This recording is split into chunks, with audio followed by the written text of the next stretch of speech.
जय हिंद। आज हम लोग एक महत्वपूर्ण टॉपिक पर डिस्कस करने वाले हैं।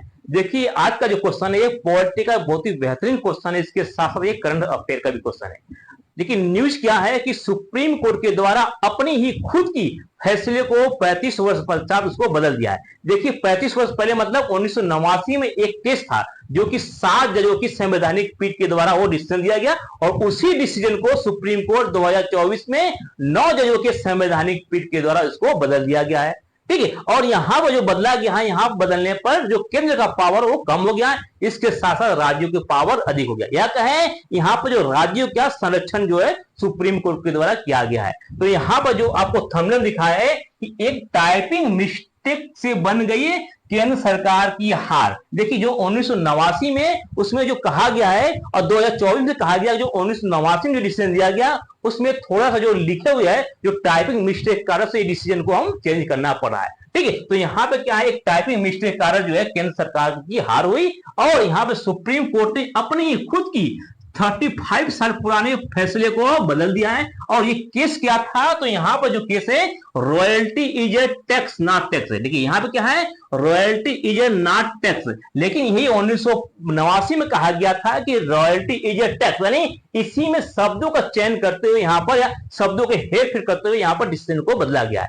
और यहां पर जो है पावर में यहाँ जो है केंद्र के या जो राज्यों के जो पावर है उसको बरकरार रखा गया, या कहे राज्यों को जो है संरक्षण सुप्रीम कोर्ट के द्वारा दिया गया है। तो ये केस क्या था, इस केस के बारे में समझेंगे और इस केस में किस प्रकार से था। देखिए, ये केस था, ये माइंस एंड मिनरल्स का केस था। ठीक है, तो माइंस और मिनरल केस में रॉयल्टी, ठीक क्या है, रॉयल्टी क्या समझेंगे और टैक्स, क्योंकि रॉयल्टी वर्सेस टैक्स है। तो हमें जो पूरा आपका जो ये पूरे टॉपिक है रॉयल्टी के इर्द गिर्द घूमेगा। ठीक है, तो यहां पर समझेंगे किस प्रकार से। देखिए, जो यहां पर जो आपको न्यूज चला है अभी जो है ये 25 जुलाई को ये डिसीजन आया और यहां पर कहा गया है कि royalty is not a tax. क्या है, रॉयल्टी इज नॉट टैक्स, ये से सुप्रीम कोर्ट के द्वारा कहा गया। इसी प्रकार से यहां पर कहा गया है royalty is not minor mineral price not tax, यानी माइंस एंड मिनरल्स का है। इसके साथ साथ कुछ जो यहां पर डिसीजन दिए जो कि 9 जजों के बेंच में नागा रत्ना ने कहा कि नहीं,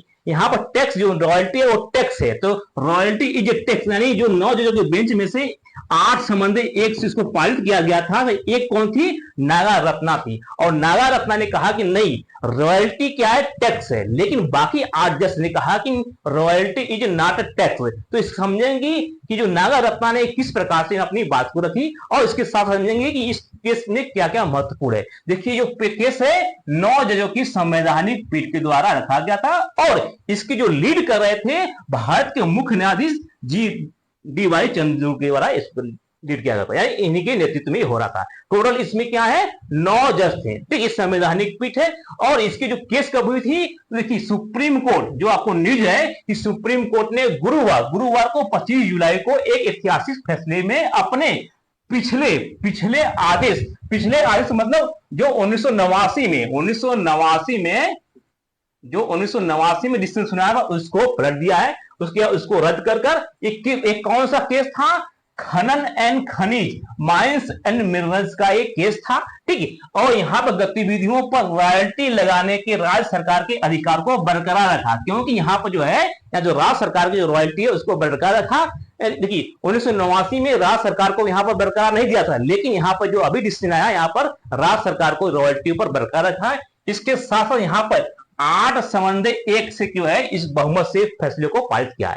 ठीक है, यानी यहां पर टोटल 9 जज थे जिनमें से 8 समन्वय एक से बहुमत से इसको पारित किया गया है। ठीक है, और इसके जो नेतृत्वकर्ता कौन थे, भारत के मुख्य न्यायाधीश डी.वाई. चंद्रचूड़ के नेतृत्व में की गई, इनकी अगुवाई में की गई। ठीक है, और इन्होंने कहा कि रॉयल्टी इज टैक्स के समान नहीं है। रॉयल्टी जो है ये टैक्स के समान नहीं है, लेकिन इनके विपरीत जो एक और जो जज थी जिनका नाम थे नागा रत्ना थी, उन्होंने कहा नहीं, जो रॉयल्टी है वो टैक्स के बराबर। तो समझेंगे कि रॉयल्टी होता क्या है, इसके बारे में समझेंगे आगे। ठीक, तो यहां पे फैसला हुआ, बहुमत से फैसला को सुनाया गया और ये जो फैसला था ये खनिज के अधिकारों की बात था और इसमें राज्य और केंद्र बीच में आ रहे थे। ठीक, और यहां पर कहा गया है कि जो विधायी शक्ति किसके पास है, राज्य के विधानमंडल। देखिए, राज्यों में विधानमंडल होता है और केंद्र के पास क्या होता है, पार्लियामेंट, जिसको संसद बोलते हैं।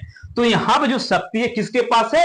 विधायी शक्ति जो बनाने की कानून है वो विधानमंडल के पास है, और पार्लियामेंट के पास इसकी खनन अधिकार की लाने की विधायी शक्ति नहीं है। यानी क्षमता किसके पास है? विधायी शक्ति किसके पास है?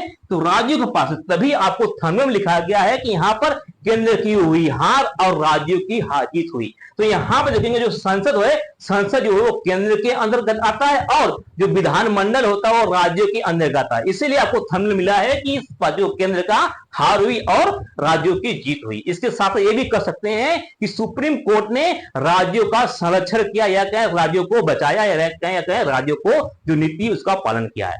ठीक है। और यहां पर राज्य विधानमंडल में पास खनिज युक्त भूमि पर लगाने के लिए यहां पर अनुच्छेद 246 के तहत सूची 2, देखिए सूची, देखिए भारत में 3 प्रकार की सूचियां हैं जिसको शेड्यूल बोलते हैं। इसमें संघ सूची, राज्य सूची और समवर्ती सूची के नाम से जानते हैं। ठीक, उन्हीं सूचियों के अंतर्गत इसको जो डिसीजन को सुप्रीम कोर्ट ने बरकरार रखा है। ठीक है। देखिए यहां पर जो डिसीजन जो दिया गया है 9 जजों के बेंच के द्वारा दिया गया है। ठीक है। और 9 जजों ने यहां पर 8 समन्वय 1 से यहां पर पारित किया है। देखिए सुप्रीम कोर्ट क्या है, 8 समन्वय 1 से इसको फैसले को बहुमत से पारित किया है सुप्रीम कोर्ट ने। ठीक है। तो समझेंगे यहां पर कि शेड्यूल क्या है। देखिए या कहे सुप्रीम कोर्ट ने 1989 के अपने फैसलों को किया रद्द, क्या किया, रद्द कर दिया, या इसे कहे गलत बताया, यानी जो अपने ही डिसीजन को गलत बताया है और उसमें सुधार किया है। तो यहां जो केस था 1989 में सुप्रीम कोर्ट में क्या था, इंडिया सीमेंट बनाम। ठीक है। देखिए एक कंपनी है जिसका नाम था इंडिया सीमेंट बनाम तमिलनाडु सरकार के मामले में गया था, और यहां पर सर्वोच्च न्यायालय में गया था। तो यहां पर सर्वोच्च न्यायालय में देखिए MMDR क्या है, देखिए MMDRA mines and mineral development regulatory authority, तो शॉर्ट फॉर्म में MMDRA के नाम से जानते हैं। ठीक, इसके तहत जो है यहां पर आया है कि रॉयल्टी एक प्रकार का कर है। यानी 1989 में कहा गया कि जो एक प्रकार का टैक्स है, रॉयल्टी क्या एक प्रकार का टैक्स है, ये 1989 के डिसीजन में कहा गया। लेकिन जो 2024 में जो सुप्रीम कोर्ट का जो डिसीजन आया उसमें कहा गया रॉयल्टी इज नॉट टैक्स, और ये 1989 में 7 जजों की बेंच बैठी थी। कितने जजों की? 7 जजों की बेंच बैठी थी। ठीक है। और देखिए यहां पर जो है जो न्यायमूर्ति नागा रत्ना ने इन पहलुओं पर असहमति दिखा गई, यानी वो सहमत नहीं हुई। ठीक, इसके साथ उन्होंने कहा है कि मेरा मानना है कि रॉयल्टी एक प्रकार का कर है, जो अभी डिसीजन आया है उन्होंने कहा कि एक प्रकार का कर है, और राज्यों के पास खनिज अधिकार के कोई और शुल्क लगाने की कोई जरूरत नहीं है। ठीक है। देखिए रॉयल्टी होती क्या है, जो रॉयल्टी होती क्या है, देखिए रॉयल्टी क्या होता है, किसी भी व्यक्ति की इंटेलेक्चुअल प्रॉपर्टी होती है जिसको रॉयल्टी मानते हैं। मान लीजिए हम कोई बुक छापे, हम कोई बुक लिखे हैं, लेकिन हमारे पास पब्लिश करने की कोई क्षमता नहीं, या हमने लिखा है, हम किसी पब्लिशर से कहें कि आप हमारे बुक को पब्लिश करिए और उसको मार्केट में उतारिए, उसको मार्केट में बेचिए, लेकिन हमको उसके बदले में रॉयल्टी दीजिए, क्योंकि जो बुक है, बुक ने हम लिखे हैं, लेकिन उसको आप बेचकर मार्केट में पैसा कमाते हैं। तो हम कह सकते हैं कि वहां पर हमको 2% या 5% हमको रॉयल्टी चाहिए। यानी रॉयल्टी मतलब जो इंटेलेक्चुअल प्रॉपर्टी है, जो हमारा स्वयं का है, उस पर हम अपना एक रॉयल्टी फिक्स कर सकते हैं। जैसे हो गया बुक होता है, कोई म्यूजिशियन हो गया, कोई डायरेक्टर जो है किसी चीज को या कोई आविष्कार किया है तो उसका रॉयल्टी में लेता है। तो रॉयल्टी क्या होता है, इंटेलेक्चुअल प्रॉपर्टी होता है जो व्यक्ति स्वयं का होता है। ठीक, और उस पर कुछ परसेंटेज लेता है। तो रॉयल्टी जो है यहाँ पर जो बताया गया है जो केंद्र सरकार के द्वारा यहाँ पर रॉयल्टी लाया गया था, जो कि यहाँ पर कहा गया कि जो राज्यों में जहां पर खनिज होगा, जो भी कंपनी वहां से खनिज निकालेंगी उस राज्य को रॉयल्टी देगी, यानी उसके बदले में कुछ कर देगी। ठीक, रॉयल्टी देगी। तो यहां पर रॉयल्टी का अर्थ अलग है, लेकिन जो रॉयल्टी का अर्थ मामूली होता है, जो इंटेलेक्चुअल प्रॉपर्टी होता है, उसको रॉयल्टी बोलते हैं। तो यहां समझिए रॉयल्टी के रूप में इस केंद्र राज्यों को पैसा दिया जाता था। तो यहां पर जो कहा गया था 1989 में कि रॉयल्टी इज ए टैक्स, यानी जो रॉयल्टी आप ले लो वो एक प्रकार का टैक्स है। लेकिन 2024 में डिसीजन कहा गया कि royalty is not a tax, हम उस पर सेस टैक्स भी ले सकते हैं, क्योंकि जो यहां पर 1989 में जो तमिलनाडु सरकार ने गया था, इस पर सेस टैक्स यानी ऊपरी कर लेने के लिए बात कही कि हम इस पर 45% ऊपरी कर लेंगे। ठीक है। तो यहां पर जो है इस कर की बात हो रही थी। देखिए मेन केस क्या था, देखिए यहां पर जो माइंस एंड मिनरल केस के डेवलपमेंट की, इसी को शॉर्ट फॉर्म में MMDRA MRA के नाम से जानते हैं। ठीक है, देखिए जो ये आपका है mines and mineral development regular authority है, इसको 1957 में केंद्र सरकार के द्वारा लाया गया था। ठीक है, और इसको लाया गया था और इसमें कहा गया था कि जो राज्य होंगे राज्यों को रॉयल्टी देना पड़ेगा। ठीक है, तो ये जो सूची क्या थी, इस सूची में समझिए क्योंकि देखिए माइंस एंड मिनरल जो है कि हर सूची में होती है, तो यहाँ भारत में 3 प्रकार की सूचियां हैं। ठीक है, तो 7 शेड्यूल में 3 प्रकार की सूचियां हैं। एक है यूनियन लिस्ट, एक है कंकरेंट लिस्ट, एक है स्टेट लिस्ट, यानी संघ सूची, राज्य सूची और ये समवर्ती सूची, 3 प्रकार की सूचियां हैं। ठीक है, यानी एक प्रकार शेड्यूल बनाया गया, शेड्यूल। ठीक, और इसमें यानी जो अगर यूनियन लिस्ट यानी केंद्र का जो लिस्ट होगा जिसको बोलते हैं संघ सूची, इसमें भारत सरकार इस पर डिसीजन बनाएगा, इस पर नियम कानून बनाएगा। और उसी में राज्य सूची में स्टेट उस पर कानून बनाएगा। एक ऐसा क्षेत्र है जहां पर केंद्र और राज्य भी बना सकते हैं। अगर पहले केंद्र बना दिया और राज्य बना दिया तो उसमें केंद्र का मान होगा, राज्य का मान नहीं होगा। तो यहां पर 3 प्रकार की सूचियां हैं जिनमें से एक है केंद्र का, एक है राज्य का, एक है दोनों बना सकते हैं। अब जहां पर दोनों बनाएंगे वहां पर केवल केंद्र का मान्य होगा। तो इसी में जो केंद्र के द्वारा 1957 में 1957 में जो यहां पर 1957 में यहां पर माइंस एंड मिनरल पर एक क्या बनाए थे, एक क्या डिसीजन बनाए थे। देखिए यहां पर का 7 शेड्यूल है जिसको हम यूनियन लिस्ट करते हैं, जिसको फर्स्ट लिस्ट में नाम रखते हैं। इसी में जो नंबर यहां पर देखिए टोटल यहां पर 96 के आसपास यहां पर सूचियां है संसूची में। तो यहां पर जो 56 नंबर का है, 56 नंबर जो है शेड्यूल में या 56 क्रमांक है, इसमें माइंस एंड मिनरल की बात की गई है। ठीक है, 54 नंबर का 54 में कहा गया है, 54 में कहा गया कि regulation of mines and mineral development of eastern which such regulation developed by under the control of the union of declared by parliament to law expectation to the public interest. तो यहां पर जो है ये केंद्र के द्वारा, देखिए यूनियन लिस्ट में है, संघ सूची में है, तो संघ सूची में 54 में यहां पर बनाया गया था और 54 में बनाया गया तो यहां पर कहा गया है कि जो राज्यों को एक क्या कर देना पड़ेगा जिसको रॉयल्टी नाम दिया, क्या नाम दिया गया था, रॉयल्टी नाम दिया गया था। ठीक है, तो इसका नाम क्या दिया गया था, रॉयल्टी के नाम से दिया गया था। तो रॉयल्टी जो है ये केंद्र के द्वारा बनाया गया था। तो रॉयल्टी जो बनाया था वो केंद्र के द्वारा माइंस एंड मिनरल्स के नियम पर बनाया गया था। इसी प्रकार से जो तो देखिए अब राज्यों को क्या मिला, राज्यों को रॉयल्टी तो मिल गया, राज्यों को रॉयल्टी तो मिल रहा है, लेकिन यहां पर एक जो सेकेंड लिस्ट है जिसको हम स्टेट लिस्ट बोलते हैं, इसको राज्य सूची बोलते हैं, इसमें भी 59, 49 और 50 में कहा गया है tax on land and building, tax on land and building, यानी राज्य के पास ये क्षमता है कि वो चाहे तो भूमि और बिल्डिंग पर क्या है आपको टैक्स लगा सकता है। तो यहां पर माइंस एंड मिनरल्स पर तो रॉयल्टी लगा रहा था, लेकिन तमिलनाडु सरकार ने कहा कि आप जिस भूमि से कुछ निकाल रहे हो वो तो लैंड पर है। मान लीजिए जिस प्रकार से मान लीजिए आपने कोई मकान बनाया है और मकान बनाया तो मकान में आप मकान का टैक्स देते हैं जिसको बोलते हैं लैंड टैक्स। और उसी में अगर कोई बिजनेस कर रहा है तो बिजनेस में भी आप टैक्स दे रहे हैं। उसी प्रकार से आप जो कोई मिनरल्स या कोई माइंस निकाल रहे हैं, माइंस तो जो है किसी लैंड पर है और लैंड टैक्स दीजिए प्लस रॉयल्टी टैक्स। तो लैंड टैक्स को प्लस यहां पर सेल्स टैक्स बोले, क्या बोले, सेल्स टैक्स। सेल्स मतलब उपहार, उपहार दीजिए। क्या यहां डिमांड किया तमिलनाडु सरकार कि देखिए लैंड हमारा है और जो आप निकाल रहे हैं वो तो आपका बिजनेस है, तो हमको 2 प्रकार का टैक्स चाहिए, एक चाहिए रॉयल्टी प्लस एक सेस टैक्स, जिसके आप लोग सेस से उपहार किए या सेस भार भी करते हैं। ठीक है, एक मान किया, डिमांड की है तमिलनाडु सरकार, क्योंकि हमारे पास है भूमि भी है और आप माइंस एंड मिनरल्स। यहां पर क्या है, tax on minerals right subject to any limitation impose to the parliament by law the related minerals, यानी यहां पर पार्लियामेंट का क्या है, यहां पर लिमिटेशन है, तो हमको यहां पर पावर मिला गया है।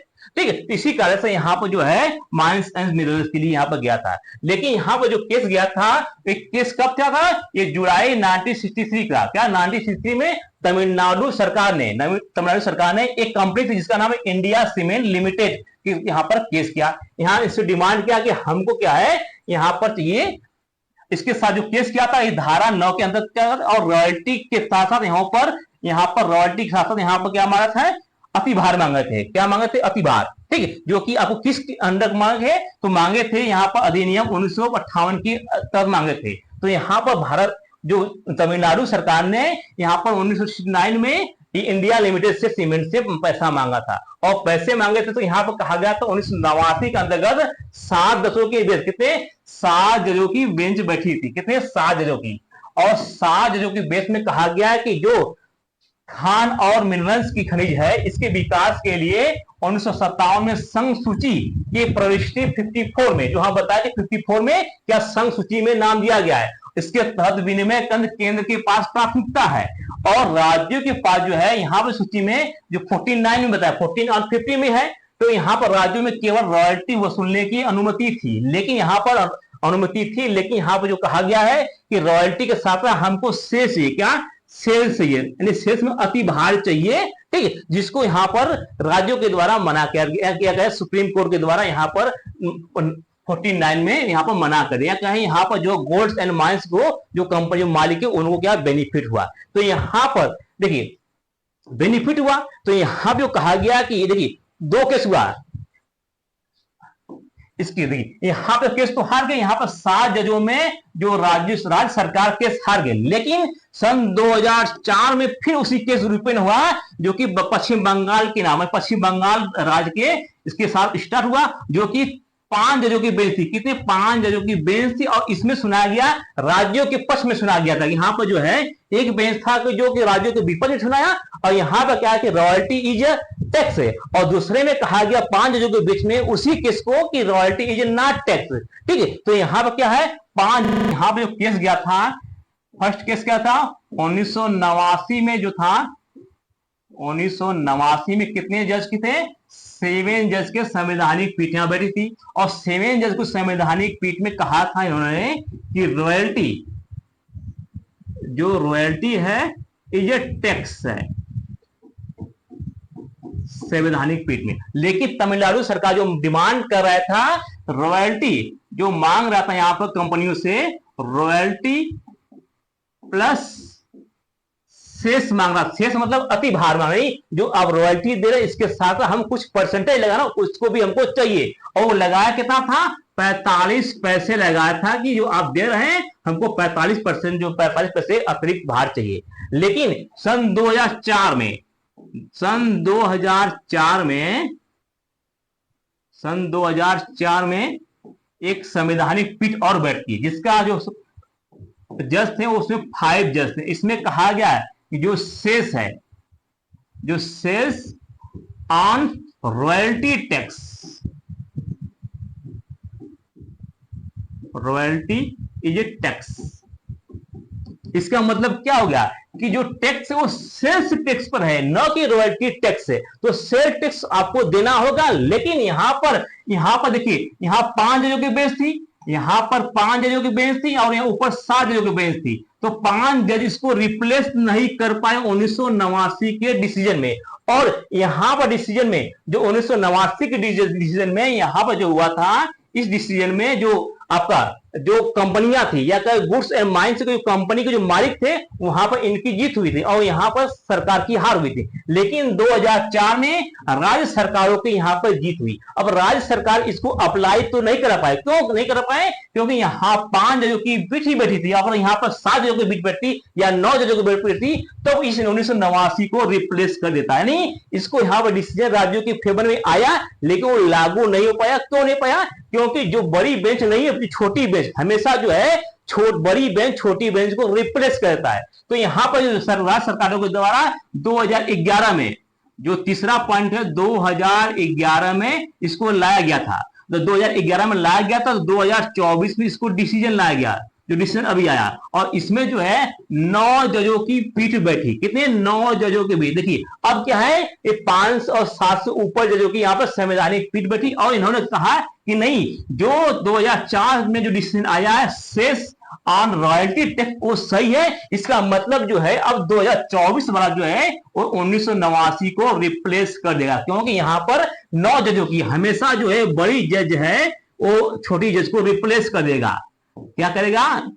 छोटी रिप्लेस कर देगा। तो यहां पर हमेशा जो बड़ी जज बड़ी डिसीजन है, बड़ी संवैधानिक पीठ है, छोटी को रिप्लेस करेगा। तो यहाँ पर रिप्लेस न करने का रीजन क्या था, क्योंकि यहाँ 5 जजों की बेंच थी और सुप्रीम कोर्ट के द्वारा एक गलती हो गई थी कि हम उसी केस को उससे छोटा बेंच क्यों बैठा दिए। अगर हमको बैठाना तो उससे बड़ा बेंच बैठाते तब उस डिसीजन को रिप्लेस करता। तो यहाँ पर सुप्रीम कोर्ट के द्वारा गलती हो गई थी, 5 जजों की बेंच बना दी और उसको सुधार करते हुए 2024 में यहाँ पर 9 जजों के द्वारा यहाँ पर डिसीजन आया। लेकिन यहाँ पर जो डिसीजन आया 9 में, यहाँ पर 8 संबंध 1 यानी 8 जज एक तरफ थे और 1 जज ऐसी थी। लेकिन यहाँ पर कहा गया, जो यहाँ पर नागा रत्ना ने उन्होंने कहा कि इसकी कुछ कमियां हैं। यहाँ पर कमी है कि रॉयल्टी ऑन टैक्स होना चाहिए। क्या होना चाहिए?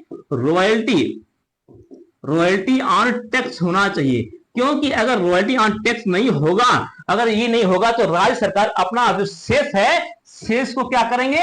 इंक्रीज कर देंगे। शेष हर राज्य अपने अनुसार बढ़ाने लगेंगे। तो हर राज्य बढ़ाने लगेंगे तो माइंस एंड मिनरल्स, जो आपको माइंस एंड मिनरल्स है, इनकी दाम बहुत अधिक बढ़ जाएगी। इसके साथ साथ राज्यों में क्या कंपटीशन होने लगेगा, और राज्यों में कंपटीशन होने के साथ साथ जो माइंस एंड मिनरल्स हैं वो हम जो एक्सपोर्ट करते हैं, जो हम दूसरे देशों को बेचते हैं, वो महंगा होगा।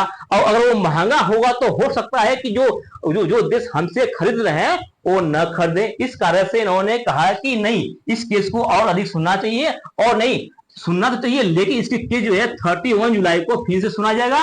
लेकिन फैसला तो यही है कि सेस ऑन रॉयल्टी टैक्स होगा। लेकिन यहां पर कहा गया कि यहां पर राज्यों को एक लिमिट कर दिया गया कि सेस होगा, सेस का एक लिमिट होगा कि आप इससे अधिक नहीं बढ़ा सकते हैं। अगर ज्यादा बढ़ा देंगे तो वहां पर हर राज्यों में क्या कंपटीशन हो जाएगा, और किसी राज्य में कि कौन सा मेडल अधिक बिक सकता है और किसी राज्य में नहीं बिकेगा, तो ऊपर नीचे आ जाएगी। इसके साथ साथ एक्सपोर्ट की भी कमी आ जाएगी। तो यहाँ पर जो नागा रत्ना के द्वारा डिसीजन देगा, तो यहाँ पर सुप्रीम कोर्ट ने 1989 के फैसले को बदल दिया है। इसके साथ जो हम बताएं, और 1989 के फैसले को बदल दिया और तमिलनाडु सरकार के एक केस गया था, ठीक है। तो और नागा रत्ना ने जो बात की उनको बता दी है, ठीक है, एक केस था। और नागा रत्ना ने कहा, देखिए नागा रत्ना कौन सा बेंच है? 9 जजों की बेंच थी, ठीक। और 9 जजों की बेंच में, ठीक, 8 संबंधी 1 से फैसला हुआ। और यहाँ पर जो नागा रत्ना ने अपने फैसले में कहा है कि देखिए कि राज्यों में खनिज जो टैक्स लगाने से, परमिशन देने से, अलग अलग राज्यों में जो चीजें हैं, जो राजस्व वसूली है, वो क्या कंपटीशन होगा,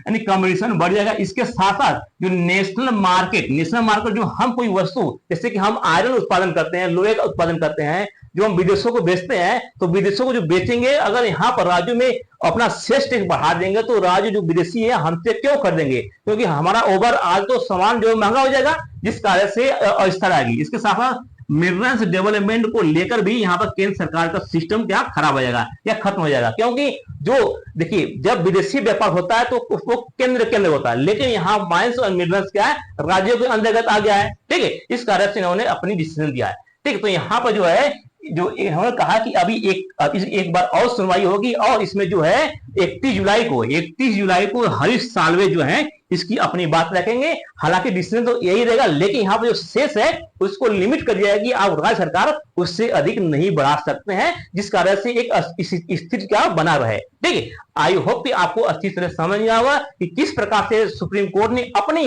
31 वर्ष पुरानी डिसीजन को किस प्रकार से बदला है। ये पॉलिटी का बहुत ही बेहतरीन क्वेश्चन है। आई होप कि आपको अच्छी से समझ में आएगा। मिलते हैं नेक्स्ट वीडियो में। जय हिंद।